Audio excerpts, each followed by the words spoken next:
if anybody else is having issues with their Honda GC160 or GC190 and have tried basic stuff, why it won't start, like a carburetor clean and or spark plug and ignition, all that kind of stuff, what it can be is what happened to this one.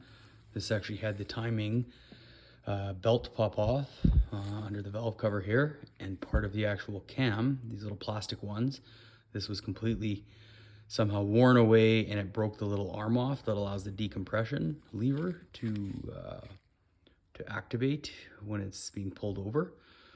So this one actually was fairly easy to replace. They carried this little Honda part, OEM part, off of Amazon for only about 30 bucks anyways. Ordered this, very easy to swap it out just by pulling out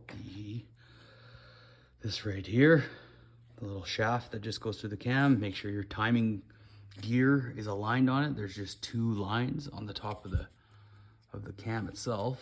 I'll show you on this one. There's one line here, and there is one line there, but it's worn away on this old one since it's broke. And those are supposed to be aligned with the top of the head. So on this side here, you can be able to see those lines.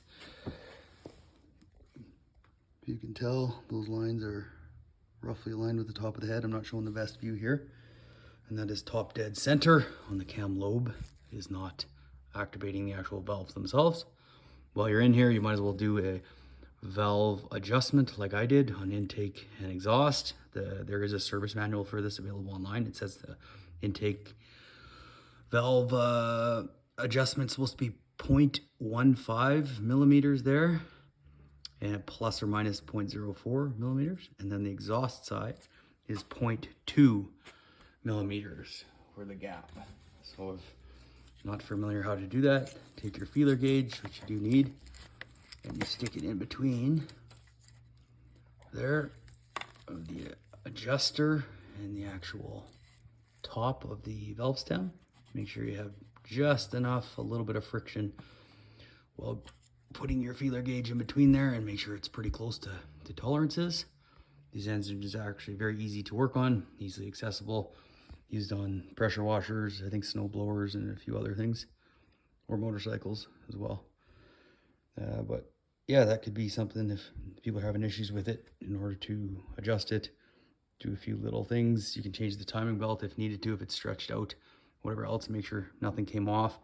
In this case, some plastic did wear away. It'll go into the oil, as well as if bits of metal go into there, obviously be very cautious for that and trying to clean out as much as possible.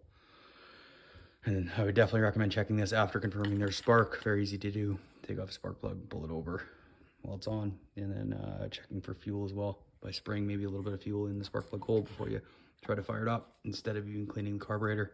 It's a quicker method to do that. The Honda motors, they are good. Sometimes people get frustrated if it's something simple like that and wondering why a good Honda motor would stop running. That is what the case was here. Let me know if you have any questions. Thanks.